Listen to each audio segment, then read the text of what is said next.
Tadi. Itu disebutkan oleh Parlimen Pendang. Itu disebutkan oleh ahli Parlimen Pendang. Okey, dia pun nampak. Apa dia aja? Tadi speaker. Adalah menjadi kesalahan bagi ahli-ahli Dewan yang menggunakan bahasa kurang sopan. Okey. Ataupun biadab. Dulu biadab. Sekarang dah dipindah. Yang baru biadab. B. Dulu P. Takut ada di AP sana kot. Biadab. Atau membuat pernyataan yang seksis. Tak ada. Yang seksis tak ada.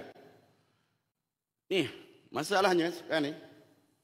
Selalu dikata perkataan menggunakan yang pihak kita ni, pihak pembangkang, selalu mengeluarkan perkataan-perkataan yang jahat kepada mereka. Padahal mereka yang banyak mengeluarkan perkataan jahat pada kita. Ya? Mana 34 tu menjurus kepada perkataan mana tadi, Ahmad? Menjurus kepada mana? Yang dia mengatakan pembangkang ni selalu membuat fitnah dan sebagainya. Itu biadab tu. Dan mengatakan Tok Guru nak dibunuh. Itu perkataan yang tak ada pun dalam kita punya hujah daripada ketua kita. Besut. Tak ada. Telinga ada korek ke? Telinga ada korek. Perkataan bunuh ada disebut tadi. Itu disebutkan oleh Parlimen Pendang.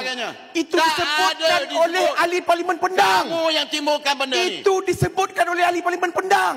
Baik. Itu yang disebut oleh Pendang. Jadi maknanya Ulangat mengulangi ayat itu. Itu bukan fitnah, tapi disebut oleh Pendang. Ya. Masalah perkataan yang diguna tu. Cuba dengar betul-betul. Banyak perkataan. Dah duduklah, Besut. Okey, dah. Selalu korang ajar. Dia panggil korang ajar ni biadab. Tadi speaker. Okey. Banyak perkataan biadab tapi diam. Tak diapakan langsung. Sebelah kita ni kalau sikit perkataan keluar pun kena.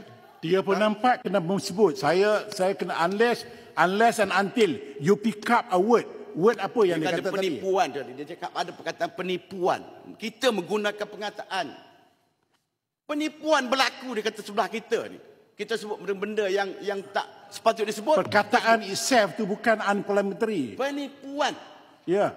Apa dia isunya? Kita menipu apa yang kita tipu? Tak ada pun. Okey, dah. Ya. Okey, baik. Ulangat. Teruskan.